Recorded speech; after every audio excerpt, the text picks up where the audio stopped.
Good morning student. आज हम 12A exercise start करेंगे।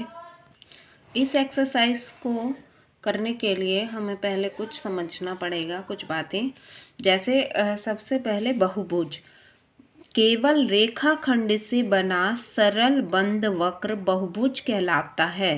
स्वयं को काटता एक वक्र सरल नहीं है। एक वक्र जो अपने आरंभ बिंदु के स्थान पर एक दूसरे पर समाप्त होता है वह भी बंद नहीं है। जैसे आपको ये डायग्राम में देखिए दिखाया गया है कि ये एक सरल बंद है, तो ये बहुभुज है। लेकिन ये वक्र है लेकिन ये बंद नहीं है, तो ये आपका बहुभुज नहीं है। ये भी आपका बहुभुज नहीं है और ये भी आपका बहुभुज नहीं है। अब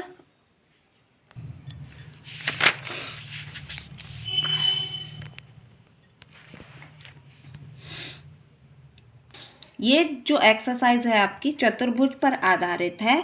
चतुर्भुज का अर्थ है किसी भी चार भुजाओं से घिरीबंद आकृति को चतुर्भुज कहा जाता है। जैसे आपको ये डायग्राम में दिखाया गया है PQRS। ठीक है, तो चतुर्भुज की भुजाएं, चतुर्भुज की चार भुजाएं हैं जैसा कि आपको दिख रहा है PQ, QS और SR और RP। इसके अलावा चतुर्भुज के विकर्ण, विकर्ण होते हैं एक बिंदु से दूसरे बिंदु को काटने वाली रेखाएं। विकर्ण ऐसे रेखाखंड जो गैर प्रतिच्छेदित शीर्षों को आपस में मिलाते हैं वो विकर्ण कहलाते हैं, जैसे PR और QS। इसी प्रकार चतुर्भुज के चार कोण भी होते हैं, angle P, angle R, angle P, angle S, angle R और एंगल Q। इसके अलावा जो चतुर्भुज में संलग्न भुजाएं होती हैं जैसे PQ और QR, ये संलग्न भुजाएं हैं। और सम्मुख भुजाएं PQ और SR, ऐसे ही PS और QR, सम्मुख मीन्स सामने की। इसी प्रकार संलग्न कोण भी होते हैं और संलग्न सम्मुख कोण भी होंगे। सम्मुख कोण है एंगल Q के सम्मुख का कोण है एंगल S और एंगल P के सम्मुख है एंगल R। इसी प्रकार चतुर्भुज के अंतः और बाह्य कोण, अंतः मीन्स अंदर के और बाह्य कोण मीन्स बाहर के। चतुर्भुज के प्रकार, अब दो प्रकार हैं, उत्तल चतुर्भुज और अवतल चतुर्भुज। वह चतुर्भुज जिसका प्रत्येक कोण 180 से छोटा हो वो होता है उत्तल चतुर्भुज। जैसे आपको ये दिखाया गया है, इसमें सारे कोण जो है वो 180 से छोटे हैं। अवतल चतुर्भुज वह चतुर्भुज जिसका कोई एक कोण 180 से बड़ा हो तो वो अवतल चतुर्भुज कहलाता है। देखिए इस डायग्राम में आपको एक कोण 270 का दिया हुआ है, यानी ये अवतल चतुर्भुज है। इसके अलावा चतुर्भुजों के और प्रकार हैं और उनको विशेष नाम से जानते हैं, जैसे समलंब, केवल सम्मुख भुजाओं का युग्म समांतर होता है, ये इनकी विशेषताएं हैं। पतंग, काइट भी बोलते हैं इसको, आसन्न भुजाओं के दो युग्म समान होते हैं। समांतर चतुर्भुज, सम्मुख भुजाओं के दो युग्म समांतर और समान होते हैं। इसके अलावा कुछ विशेष समांतर चतुर्भुज के जो नाम है वो समचतुर्भुज, आयत और वर्ग है। ठीक है, और ये आपको देखिए समलंब का चित्र दिया हुआ है, ये पतंग है, इसकी दो आसन भुजाएं जो हैं दो युग्म इसके समान है, ये दोनों भुजाएं समान है, ये दोनों, ऐसे ही ये समांतर चतुर्भुज है। अब है समलंब की विशेषताएं। समलंब की कुछ विशेषताएं होती हैं, जैसे नंबर 1 है समलंब एक चतुर्भुज है क्योंकि इसकी चार भुजाएं हैं। इसमें एक समतल में केवल एक सम्मुख भुजाओं का युग्म समांतर होता है, जैसे यह है समलंब, इसमें ये भुजाएं समांतर हैं। और समांतर भुजाएं समान नहीं हो सकती, देखिए ये छोटी है और ये बड़ी है। असमांतर भुजाएं समान हो सकती हैं और नहीं भी। जो असमान है ये वाली भुजाएं, ये समान हो भी सकती हैं और नहीं भी। अब है पतंग की विशेषताएं। एक पतंग भी चतुर्भुज है क्योंकि इसमें चार भुजाएं हैं। समान भुजाओं के ठीक दो भिन्न क्रमागत युग्म होते हैं। इनके विकर्ण समकोण पर काटते हैं अर्थात एक दूसरे पर लंब होते हैं। देखिए ये दिखाया गया है, 90 का एंगल बन रहा है। विकर्ण एक दूसरे को समद्विभाजित करते हैं। केवल एक विकर्ण इसमें दोनों सिरों के कोण का समद्विभाजक होता है। अब है समांतर चतुर्भुज की विशेषता। एक समांतर चतुर्भुज की सम्मुख भुजाएं समानांतर होती हैं किंतु विकर्ण लंबाई में समान नहीं होते। एक समांतर चतुर्भुज की सम्मुख भुजाएं समान होती हैं। एक समांतर चतुर्भुज के सम्मुख कोण, आमने सामने के कोण समान होते हैं। ये इन्हीं प्रॉपर्टी पर आधारित आपकी ये एक्सरसाइज है जिसको हम उदाहरणों के द्वारा समझेंगे।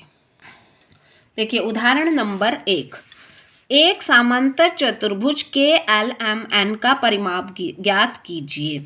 अब ये KLMN आपको डायग्राम में दिया हुआ है जिसमें KL की आपकी लंबाई है 8 सेंटीमीटर और ML है 6 सेंटीमीटर। तो दोनों, क्योंकि इसकी आमने सामने की भुजाएं बराबर होती हैं तो KL इसके सामने की भुजा NM ये भी कैसी होगी 8 सेंटीमीटर। ML इसकी सम्मुख भुजा है NK तो ये भी आपकी 6 सेंटीमीटर। परिमाप का मतलब है आपने चारों भुजाओं को जोड़ दीजिए तो 8 + 6 + 8 + 6 जोड़कर आ गया 28 सेंटीमीटर। सेकंड उदाहरण है कि एक समांतर चतुर्भुज PQRS में एंगल P जो है वो 70 डिग्री है, अन्य सभी कोण ज्ञात कीजिए। देखिए अभी हमने प्रॉपर्टी पढ़ी थी कि समांतर चतुर्भुज के सम्मुख कोण जो है वो बराबर होते हैं। तो एंगल P आपको दिया हुआ है तो एंगल R भी क्या होगा 70 ही होगा। SP और PQ, SP और PQ एक तिर्यक रेखा, QP एक तिर्यक रेखा है इन दोनों रेखाओं में, इसलिए P और Q बराबर 180 होंगे। ठीक है, तो P और Q, P का मान हमें 70 पता है, Q का मान हमें फाइंड करना है। तो हम 100, ये इधर प्लस में है इधर आकर माइनस में हो जाएगा। Q की वैल्यू हो गई 110। जो Q की वैल्यू होगी वही उसके सामने के कोण की होगी। तो ये भी S कोण भी क्या होगा आपका 110। अब उदाहरण नंबर 3, DEFG एक समांतर चतुर्भुज है और इसके विकर्ण जो है एक दूसरे को बिंदु A पर काटते हैं। ये देखिए AD 9 सेंटीमीटर दिया हुआ है, AD 9 सेंटीमीटर है, यहाँ पे गलती से 7 लिखा हुआ है जबकि ये 9 है। और GE और DF ये दोनों 6 सेंटीमीटर कम है। तो आपको दिया हुआ है DF क्योंकि ये आधी 9 है तो पूरी कितनी होगी DF, क्योंकि AD आपको 9 दिया था, जो पूरी होगी वो 18 हो गई।